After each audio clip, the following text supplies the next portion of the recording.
Hello everybody and welcome to Gene's Reviews from a regular dude, where I do trailer reactions, I react to YouTube videos, I review YouTube channels, and occasionally I'll review a movie.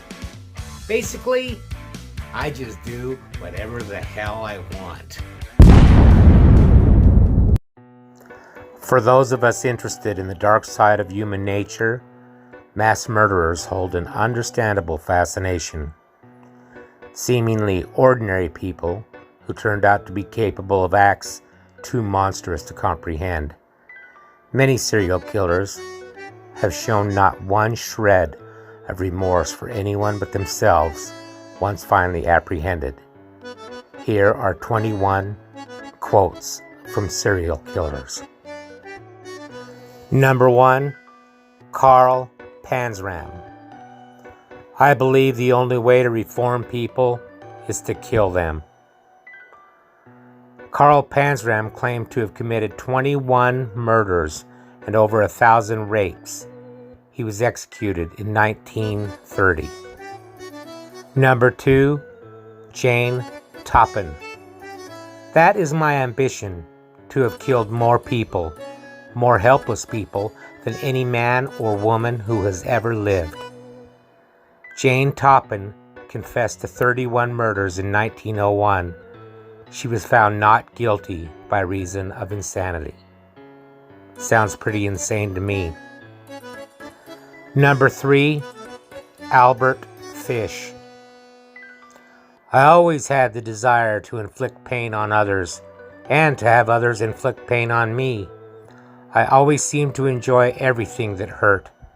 The desire to inflict pain, that is all that is uppermost. Albert Fish, aka the Brooklyn Vampire, aka the Werewolf of Wisteria, claimed to have raped and eaten about 100 children. He was executed in the electric chair in 1936.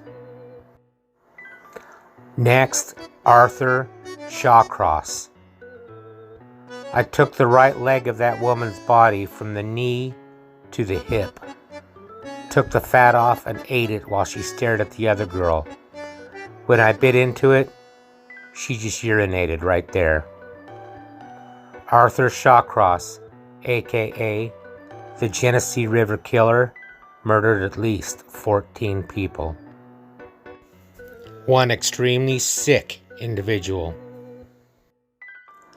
Next, Aileen Wuornos. To me, this world is nothing but evil, and my own evil just happened to come out because of the circumstances of what I was doing. Aileen Wuornos killed 7 men and was executed by lethal injection in 2002. Next, Dennis Rader. When this monster entered my brain, I will never know, but it is here to stay. How does one cure himself? I can't stop it.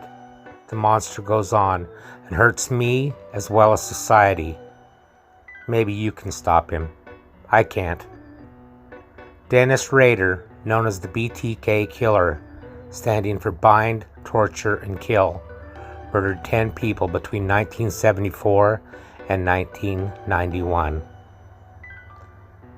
Next, Edmund Kemper. I remember there was actually a sexual thrill. You hear that little pop and pull their heads off and hold their heads up by the hair, whipping their heads off, their body sitting there. That'd get me off. Edmund Kemper, better known as the Co-Ed Butcher or simply Big Ed, was responsible for the deaths of 10 people, including his own mother and grandparents. Sounds like a real nice guy, huh? Next, David Allen Gore. All of a sudden, I realized that I had just done something that separated me from the human race, and it was something that could never be undone. I realized that from that point on, I could never be like normal people. I must have stood there in that state for 20 minutes, I have never felt an emptiness of self like I did right then, and I will never forget that feeling. It was like I crossed over into a realm that I could never come back from. David Allen Gore committed 6 murders and was executed in 2012 after nearly 30 years on death row. Sounds like maybe he had a little remorse. What do you think? Next, the infamous Charles Manson. I've killed no one. I've ordered no one to be killed. These children who come to you with their knives, they're your children. I didn't teach them, you did. Charles Manson claims never to have committed any murders himself, but was convicted through the joint responsibility rule after his followers, the Manson family, killed several people, including actress Sharon Tate. Next, David Berkowitz. I was literally singing to myself on my way home after the killing. The desire to kill a woman had built up in such explosive proportions that when I finally pulled the trigger, all the pressures, all of the tensions, all of the hatred had just vanished, dissipated, but only for a short time. That was David Berkowitz, the notorious Son of Sam killer, shot 13 people during the summer of 1976, killing 6 of them. Next, Karl Panzram. Again, I don't believe in man, God, nor devil. I hate the whole damned human race, including myself. I preyed upon the weak, the harmless and unsuspecting. This lesson I was taught by others. Might makes right.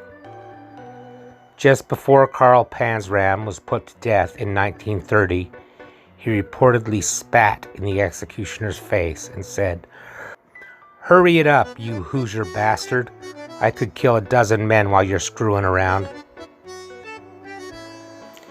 Next, John Wayne Gacy. A clown can get away with murder. John Wayne Gacy, the killer clown, so named for his job of dressing as a clown for children's parties, murdered at least 33 people. He was executed in 1994. Next, Henry Lee Lucas. Sex is one of my downfalls. I get sex any way I can get it. If I have to force somebody to do it, I do. I rape them. I've done that. I've killed animals to have sex with them, and I've had sex while they're alive. Henry Lee Lucas was convicted of murdering 11 people and is serving a life sentence in prison. Too good, if you ask me. Next, Ian Brady, along with Myra Hindley. We do whatever we enjoy doing. Whether it happens to be judged good or evil is a matter of others to decide. Ian Brady, along with partner Myra Hindley, was responsible for the so-called Moors murders that took place between 1963 and 1965 in England. They killed 5 children and were sentenced to life in prison.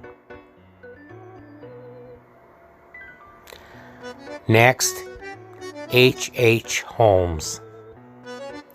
I was born with the devil in me. I could not help the fact that I was a murderer, no more than the poet can help the inspiration to sing.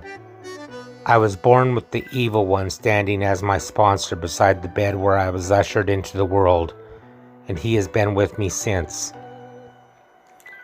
H. Holmes, one of the first documented serial killers, confessed to 27 murders, although it's thought the figure could be as high as 200. He was hanged in 1896. As his neck did not break, it took him over 15 minutes to die. Next, Jeffrey Dahmer.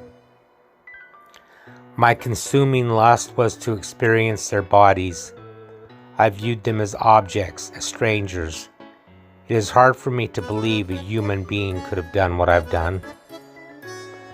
Jeffrey Dahmer, the Milwaukee cannibal, was killed by a fellow prison inmate in 1994 following his conviction for the murder of 15 people. His crimes involved rape, necrophilia, and cannibalism. Next, Peter Kurten. After my head has been chopped off, will I still be able to hear, at least for a moment, the sound of my own blood gushing from my neck? That would be the best pleasure to end all pleasure. Peter Kurten, known as the Vampire of Dusseldorf, killed 7 people and attacked many others. He admitted to drinking the blood of at least one victim and was executed by guillotine in 1931. Next, John Hague. In my dreams, I see before me a forest of crucifixes, which gradually turn into trees. At first, there appears to be dew or rain dripping from the branches, but as I approach, I realize it's blood. Suddenly, the whole forest begins to writhe. The trees, stark and erect, ooze blood. A man goes to each tree, catching the blood in a cup. When his cup is full, he approaches me. "Drink," he says, but I am unable to move. John Hague, better known as the acid bath murderer, killed at least 6 people in Britain. He was executed in 1949. Sounds like he should have been a writer instead of a serial killer. Next, Ted Bundy. You learn what you need to kill and take care of the details. It's like changing a tire. The first time you're careful. By the 30th time, you can't remember where you left the lug wrench. Ted Bundy confessed to 30 homicides before his execution in the electric chair in 1989. Next, Peter Sutcliffe. The women I killed were filth bastard prostitutes who were littering the streets. I was just cleaning up the place a little bit. Peter Sutcliffe, aka the Yorkshire Ripper, was convicted of the murder of 13 women and the attempted murder of a further 7. He was arrested in 1981 and is still in prison today. Next, Richard Ramirez. I've killed 20 people, man. I love all that blood. Richard Ramirez, dubbed the Night Stalker, committed 13 murders. He died from complications related to his B-cell lymphoma after 23 years on death row. Maybe we can sleep a little easier knowing that at least these people are off the streets. Although, more always seem to turn up. Be careful out there, and I will see you next time.